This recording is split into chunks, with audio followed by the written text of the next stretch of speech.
Yes, so the both the form of sulphur are interconvertible. अगर हम temperature बढ़ा देते हैं रोम्बिक सल्फर का तो मोनोक्लिनिक में कन्वर्ट हो जाएगी, और मोनोक्लिनिक को हम वापस रोम्बिक सल्फर में कन्वर्ट कर देते हैं बिलो द टेम्परेचर 369। तो जो टेम्परेचर है ना 369, इसको हम बोलते हैं ट्रांजिशन टेम्परेचर। क्या कहते हैं इसको हम? Transition temperature. The temperature 369 is called transition temperature. Why it is called transition temperature? Because at this temperature 369 kelvin के ऊपर हमें सल्फर के दोनों फॉर्म देखने को मिलेंगे।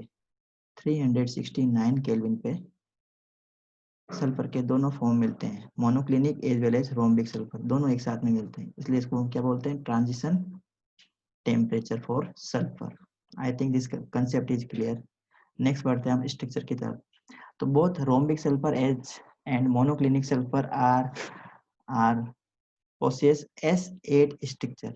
S8 स्ट्रक्चर में इसकी मॉलिक्यूल होता है, तो ये S8 स्ट्रक्चर के अंदर मिलता है, और प्लकड फॉर्म होता है। प्लकड फॉर्म का मतलब होता है नॉन प्लेनर फॉर्म में होता है ये, और इसकी जो शेप होती है S8 की, वो क्राउन शेप होती है। क्राउन शेप होती है।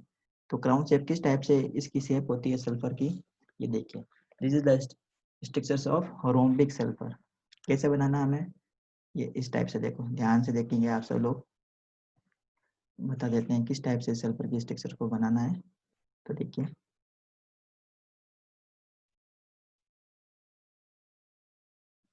मैं 1 मिनट मैं यहाँ बना के बता देता हूँ आपको सल्फर की स्ट्रक्चर्स किस टाइप से बनानी है।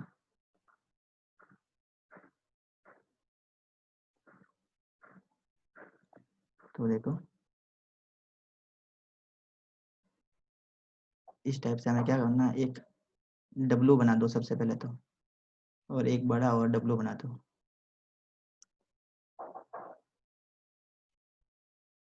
इस टाइप से। अब यहाँ पे सल्फर, सल्फर तो येलो कलर की होती है, तो मैं इसको येलो कलर से लिख देता हूँ। Sulphur, sulphur, sulphur, sulphur, sulphur, sulphur and sulphur. This is the S8 structures of rhombic as well as monoclinic sulphur. तो इस फॉर्म में ये सल्फर हमें देखने को मिलती है। तो आई think this concept is very clear. आप सभी लोगों को समझ में आ गया होगा कंसेप्ट किस टाइप से हमें इसकी स्ट्रक्चर्स बनानी है। तो चलिए नेक्स्ट पॉइंट देख लेते हैं। तो अभी हमने बताया था कि जो इसकी स्ट्रक्चर्स होती है वो कैसी होती है, नॉन प्लेनर होती है। तो किस टाइप से नॉन प्लेनर होती है देख लीजिए। ये this is the actual structures of, actual molecular structure of sulphur. This is the actual structures of rhombic sulfur as well as monoclinic sulfur. ये जो है ना, ये सल्फर है, ये सल्फर, ये सल्फर के एटम्स है, और आपस में किस टाइप से जुड़े हुए हैं, साइक्लिक स्ट्रक्चर्स में जुड़े हुए हैं। और ये जो है ना नॉन प्लेनर है, 3D स्ट्रक्चर है, ये 3 डायमेंशन स्ट्रक्चर है, 2D नहीं है, ये 3 डायमेंशन स्ट्रक्चर है। इस टाइप से ये S8 के फॉर्म में सल्फर मिलती है, चाहे वो रोम्बिक हो, चाहे वो रोम्बिक सल्फर हो, चाहे वो मोनोक्लिनिक सल्फर हो, दोनों इसी फॉर्म में हमें देखने को मिलेगी। आई think this concept is very clear. तो नेक्स्ट हम पढ़ते हैं। हाँ, अब आजकल एक और सल्फर का फॉर्म में मिला है, और उस सल्फर को हम बोलते हैं साइक्लो H6। ये भी एक सल्फर का फॉर्म है। तो इसके अंदर जो है ना सल्फर के 6 एटम्स आपस में जुड़ के एक चेयर फॉर्म बना लेते हैं। सल्फर के 6 एटम आपस में जुड़ते हैं और एक चेयर फॉर्म बना देते हैं। इस सल्फर पे देखो S8 की जो स्ट्रक्चर है ना, इसके अंदर ये बॉन्ड एंगल 107 डिग्री का है, और जो बॉन्ड लेंथ है ना सल्फर और सल्फर के बीच की, वो 204 पिकोमीटर है। तो ये थोड़ा सा आप लोगों को ध्यान रखना है। तो ये है S8 S6 की स्ट्रक्चर S, और S6 किस फॉर्म में रहता है, चेयर फॉर्म में मिलता है। ये चेयर फॉर्म है इसकी, S6 की। तो this is the structures of S6, cyclo X6। अब एक और बात, very very important, most important point मैं आपको लोग बताने जा रहा हूँ। अगर सल्फर का कोई भी फॉर्म हो, चाहे वो मोनोक्लिनिक सल्फर हो, चाहे वो कौन सा हो, रोम्बिक सल्फर हो, S8 में मिलता है। अगर मैं इसको गर्म करता हूँ हाईली बहुत ज्यादा टेम्परेचर पर, कितना टेम्परेचर रखता हूँ मैं, टेम्परेचर रखता हूँ मोर देन 1000 केल्विन। अगर इतने टेम्परेचर पर मैं सल्फर को गर्म करूंगा तो सल्फर एक फॉर्म में कन्वर्ट हो जाएगी। किस फॉर्म में कन्वर्ट हो जाएगी, S2 में कन्वर्ट हो जाएगी। S2 में ये सल्फर कन्वर्ट हो जाएगी। अब ये जो H2 है ना, ये पैरामैग्नेटिक नेचर की होती है। ये H2 किस नेचर की होती है? पैरामैग्नेटिक नेचर की होती है। वेरी इंपॉर्टेंट पॉइंट, आपको बहुत बार ये नीट के और जी के क्वेश्चंस में पूछा हुआ है। Which form of the sulphur is paramagnetic in nature? Which form of sulfur is paramagnetic in nature? So S2 is the sulfur which possess in paramagnetic nature. तो इसको हम किस थ्योरी से इसको समझा सकते हैं? MOT से समझा सकते हैं, मॉलिक्यूलर ऑर्बिटल थ्योरी। तो S2 जो स्ट्रक्चर है वो पैरामैग्नेटिक होती है। जैसे ऑक्सीजन हमने पढ़ा था, ऑक्सीजन पैरामैग्नेटिक नेचर की होती है, उसी टाइप से H2 भी क्या होती है? पैरामैग्नेटिक होती है। रीजन क्या है? इसमें दो अनपेयर इलेक्ट्रॉन्स होते हैं according to MOT theory. According to MOT theory, it possesses two unpair electron. Next and important point की तरफ बढ़ रहे हैं हम, sulphur dioxide. Very very important point, sulphur dioxide. Actual में सल्फर डाइऑक्साइड क्या है? Sulphur dioxides are the oxo form of sulphur. It is a oxo form of sulphur. अगर सल्फर को हम ऑक्सीजन से रिएक्ट करवाते हैं ना, तो हमारे पास में क्या मिलेगा? सल्फर डाइऑक्साइड मिलेगी। तो सल्फर डाइऑक्साइड क्या है? एक गैस होती है, पॉइजनस गैस है ये सल्फर डाइऑक्साइड, और पंजेंट स्मेलिंग गैस होती है। पंजेंट स्मेलिंग गैस का मतलब होती है बहुत ही तीखी गंध। तो प्रिपरेशन हम किस टाइप से कर सकते हैं? दो टाइप से इसको हम प्रिपेयर करवा सकते हैं, एक तो लेबोरेटरी मेथड है और दूसरा इंडस्ट्रियल मेथड। तो लेबोरेटरी मेथड से, इंडस्ट्रियल मेथड से हम इसको किस टाइप से प्रिपेयर करें? सबसे पहला है लेबोरेटरी मेथड। तो लेबोरेटरी मेथड में हमें दो मेथड पढ़ने हैं और इंडस्ट्रियल मेथड में भी एक मेथड हम पढ़ेंगे। तो बहुत सिंपल है, जैसे अभी हमने बताया, सल्फर को गर्म करो। सल्फर है ना, चाहे वो रोम्बिक सल्फर हो चाहे मोनोक्लिनिक सल्फर हो, उसको गर्म करो in the presence of oxygen, मतलब इसको बर्न करना है। Burning of sulphur, first process यही है, बर्निंग ऑफ सल्फर। जब हम सल्फर को बर्न करेंगे, मतलब बर्न हमेशा ऑक्सीजन की प्रेजेंस में ही होगी, तो सल्फर ऑक्सीजन से रिएक्ट करेगी और क्या बन जाएगी? SO2 बन जाएगी, सल्फर डाइऑक्साइड गैस मिलेगी। This is the first method to prepare in laboratory. Sulphur dioxide gas को बनाने की मेथड है फर्स्ट मेथड। सेकेंड मेथड है by treating of a sulphide with dilute sulphuric acid. अगर हम किसी भी सल्फाइड के और किसी भी सल्फाइड के कंपाउंड को अगर हम ट्रीट करवाते हैं डाइल्यूट सल्फ्यूरिक एसिड से, तो हमें क्या मिलेगा? सल्फर डाइऑक्साइड गैस मिलेगी, सोडियम सल्फेट। जैसे हमने सोडियम सल्फाइड लिया था, सोडियम सल्फेट मिलेगा। रिएक्शंस को हम इस टाइप से लिख सकते हैं, ये तो रिएक्शन है मोलिकुलर फॉर्म में, ये रिएक्शन सेम रिएक्शन है, इसी को मैंने लिखा है आयोनिक फॉर्म में। आप लोगों को याद होगा आयोनिक फॉर्म रिएक्शन हम किस में लिखते हैं? रेडॉक्स रिएक्शन में लिखते हैं, आयोनिक फॉर्म चलती है वहां पे। तो ये इसमें SO32 माइनस, ये देखो सल्फ्यूरिक एसिड है ना, तो सल्फ्यूरिक एसिड क्या देगा? H प्लस देगा। क्या बनेगी हमारे पास में गैस? सल्फर डाइऑक्साइड गैस मिलेगी और वाटर का मॉलिक्यूल बाहर निकलेगा। अब इंडस्ट्रियल मेथड में हम इसको कैसे बनाते हैं? इंडस्ट्रियल मेथड में इसको बनाते हैं बाई प्रोडक्ट। बाई प्रोडक्ट मिलता है, ये मेन प्रोडक्ट के फॉर्म में नहीं मिलता, ये हमें मिलता है as a by product. Sulphur dioxide gas मिलती है हमें as a by product of sulphide और। अगर हम सल्फाइड और को हम क्या करते हैं? उसका रोस्टिंग करवाते हैं। किसी भी सल्फाइड और को अगर हम रोस्टिंग करवाते हैं, रोस्टिंग का मतलब होता है किसी भी और को अगर हम ऑक्सीजन की प्रेजेंस में, किसी भी और को अगर हम ऑक्सीजन की प्रेजेंस में बर्न करते हैं, तो उस प्रोसेस को बोलते हैं रोस्टिंग। ये रोस्टिंग का और कैल्सिनेशन का जो एक पॉइंट है, ये हमारे सिलेबस में, अब सिलेबस CBSE ने हटा दिया है, ये चैप्टर है मेटलर्जी। मेटलर्जी के चैप्टर में अगर हमारे होता सिलेबस में तो इसको हम जरूर पढ़ते हैं। तो वैसे मैं बता देता हूँ, बहुत सिंपल है, कोई ज़्यादा खास बात नहीं है रोस्टिंग के अंदर। रोस्टिंग का मतलब होता है किसी भी और को अगर हम ऑक्सीजन की प्रेजेंस में बर्न करते हैं, तो उस प्रोसेस को हम बोलते हैं रोस्टिंग। जैसे हमने यहाँ पे एक और ले लिया, और हमने यहाँ पे लिया फेरस सल्फाइड का। इस फेरस सल्फाइड के और को अगर हम, कंपाउंड है ये, और का मतलब होता है कंपाउंड जिससे हम मेटल को एक्सट्रैक्ट कर सकते हैं बहुत ही इजी वे में, उसको हम बोलते हैं और। दो टाइप के होते हैं देखो, और होते हैं और मिनरल्स होते हैं। मिनरल्स का मतलब होता है ऐसी चीजें जो जमीन से खोद के निकालते हैं, उसको हम बोलते हैं मिनरल्स। और ओर्स का मतलब होता है ऐसे मिनरल्स जिससे हम मेटल को एक्सट्रैक्ट कर सकते हैं बहुत ही कम कीमत में और लार्ज क्वांटिटी में, जिससे हम एक्सट्रैक्ट कर सकते हैं, उन सबको हम क्या बोलते हैं? ओर कहते हैं। So ferrous sulphide is a ore of iron, ये आयरन का ओर है, ठीक है। तो इसका हमें क्या करना है? रोस्टिंग करवानी है। तो रोस्टिंग करवाने के लिए बेशेमर एक बहुत बड़ी भट्टी होती है, उस भट्टी के अंदर इस ओर को डालते हैं और ऑक्सीजन की परचेंस में ये बर्न होता है।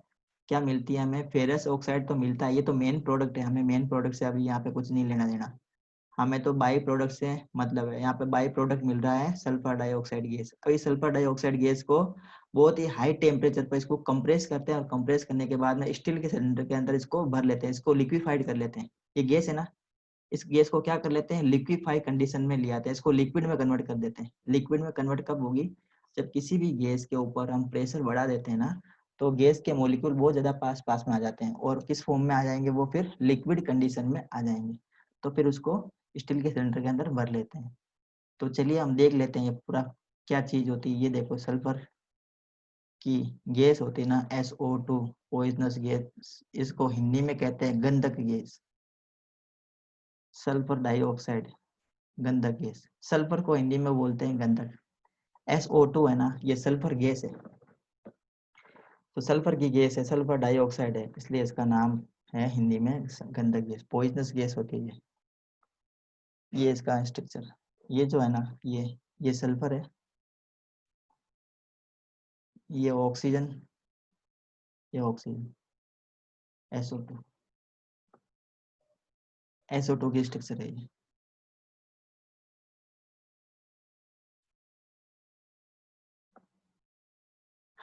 हाँ, अब ये देखो सिलेंडर जिसके अंदर सल्फर डाइऑक्साइड गैस भरी हुई है, ये सिलेंडर है, स्टील के सिलेंडर जिसके अंदर SO2 गैस भरते हैं, जिसके अंदर SO2 गैस भर देते हैं। ठीक है, तो आई think this concept is clear. Concept आप सभी लोगों को समझ में आ गया होगा।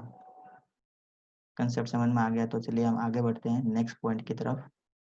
Physical properties of sulphur dioxide gas. Sulphur dioxide gas की फिजिकल प्रॉपर्टी पढ़ लेते हैं। जैसा अभी हमने पढ़ा था कि sulphur dioxide gas pungent smelling gas होती है, कलरलेस गैस है, and highly soluble in water. Very very important point, highly soluble है ये पानी में, किसी भी रेशियो के अंदर मिक्स कर दो पानी में डिजोल्व हो जाएगी।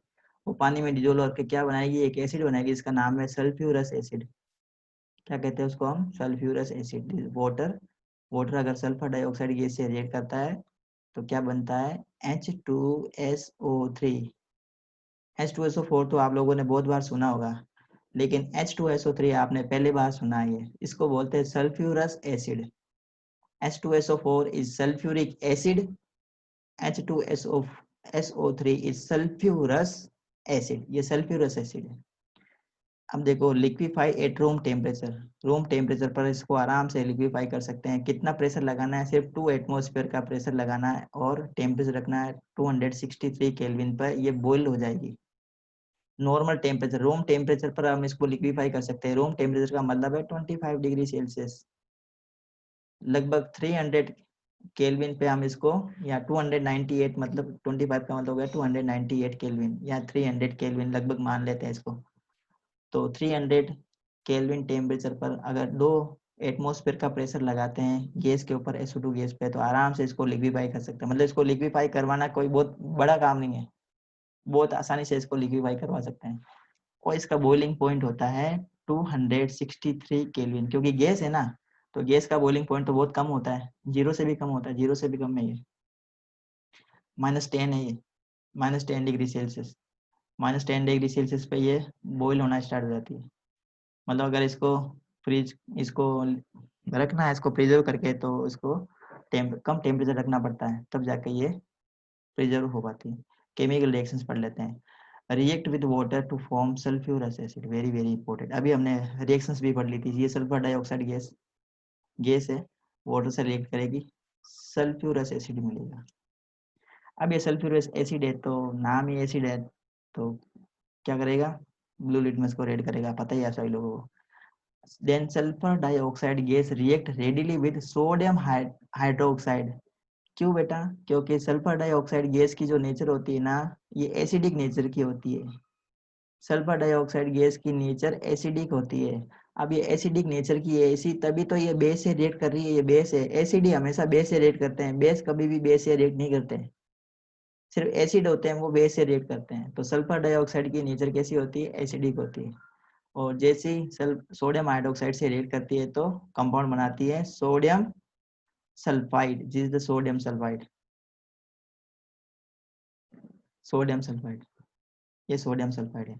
अब ये जो सोडियम सल्फाइड है ये वाटर से रिएक्ट करेगा और सल्फर डाइऑक्साइड से रिएक्ट करके क्या बना सकता है, सोडियम हाइड्रोजन सल्फेट, ये कंपाउंड बनेगा, हमें सोडियम हाइड्रोजन सल्फाइड मिलेगा, NaHSO3, sodium hydrogen sulphide. I think this concept is very clear. यहाँ तक आप सभी लोगों को समझ में आ गया होगा। अगर आप लोगों को कोई डाउट है इस पॉइंट के अंदर, इतने पॉइंट के अंदर जो हमने अभी तक पढ़ाया है, इतने पॉइंट में अगर कोई डाउट है तो आप मेरे को जरूर से कमेंट बॉक्स में लिख दीजिए कि हाँ सर ये पॉइंट में मुझे डाउट है, जल्दी से हमें सर इसको क्लियर करवा दीजिए, तो मैं आपको इसको वापस से समझा दूंगा। तो आप देख रहे हैं मुझे केमिस्ट्री पाठशाला पे, तो चैनल को लाइक कीजिए, शेयर कीजिए, सब्सक्राइब कीजिए और नोटिफिकेशन बेल को दबाइए ताकि आपको नोटिफिकेशन मिलते रहें। नेक्स्ट पढ़ लेते हैं हम, yes very important, chemical reactions. अब हम चल रहे हैं केमिकल रिएक्शंस की तरफ। सल्फर डाइऑक्साइड गैस की केमिकल रिएक्शन, तो sulphur dioxide gas chlorine gas से आराम से रिएक्ट कर लेती है और क्लोरीन गैस से रिएक्ट करके क्या बना लेती है, sulphuryl chloride, SO2Cl2 sulphuryl chloride.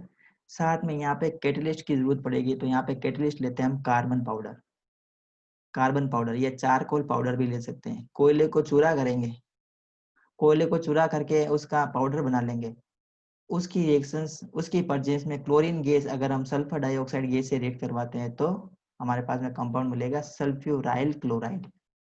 Liquid होता है ये दोनों गैस है, ध्यान देना। Sulphur dioxide gas, chlorine gas दोनों आपस में रिएक्ट करके एसिड ये बनेगा SO2Cl2। Then sulphur dioxide gas, इसका ऑक्सीडेशन भी हो सकता है। ऑक्सीडेशन कब होगा, जब सल्फर डाइऑक्साइड गैस ऑक्सीजन से रिएक्ट करे। जब सल्फर डाइऑक्साइड गैस ऑक्सीजन से रिएक्ट करेगी तब क्या बनेगा, सल्फर डाइऑक्साइड गैस मिलेगा, है ना। तो इसको ऑक्सीजन से रिएक्ट करवाना है सल्फर डाइऑक्साइड गैस को, तो इसकी रिएक्शन किससे करवा, इस किसकी प्रेजेंस में होगा ये काम, ऑक्सीडेशन से रिएक्ट करवाना है तो हमें ऑक्सीडाइजिंग एजेंट की रिक्वायरमेंट होती है, ऑक्सीडाइजिंग एजेंट। और यहाँ पे वेनेडियम पेंटा ऑक्साइड किसकी तरह काम करेगा, स्ट्रॉन्ग ऑक्सीडाइजिंग एजेंट होता है ये। Vanadium pentaoxide is a strong oxidizing agent. So in the presence of vanadium pentaoxide, sulfur dioxide gas easily react with oxygen gas to form sulfur trioxide. ये sulfur trioxide gas है। इस sulphur trioxide gas का बहुत ज्यादा usage है, इसका use करते हैं हम सल्फ्यूरिक एसिड बनाने में। सल्फर ट्राइऑक्साइड गैस है ना, इसकी अगर रिएक्शंस में पानी से करवा देते हैं, if I react sulfur trioxide gas with water then we get sulphuric acid. अब हम पढ़ लेते हैं इसके केमिकल प्रॉपर्टीज, कुछ और केमिकल प्रॉपर्टीज पढ़ लेते हैं। मोइस्ट SO2, मोइस्ट SO2 का मतलब है ये अगर इसके अंदर मॉइस्चर इंक्लूड हो जाए, सल्फर डाइऑक्साइड गैस के अंदर मॉइस्चर इंक्लूड हो जाए ना, तो ये किसकी तरह बिहेव करेगी, ये रिड्यूसिंग एजेंट की तरह बिहेव करने लग जाती है, ये रिड्यूसिंग एजेंट की तरह बिहेव करती है। और रिड्यूसिंग एजेंट का काम क्या होता है, रिड्यूस करवाना। अगर ये किसी भी सब्सटेंस से रिएक्ट करेगी ना, फिर अगर ये मॉइस्चर से, देखो ये moisture plus water vapour plus sulphur dioxide gas, ये हो गई मोइस्ट SO2।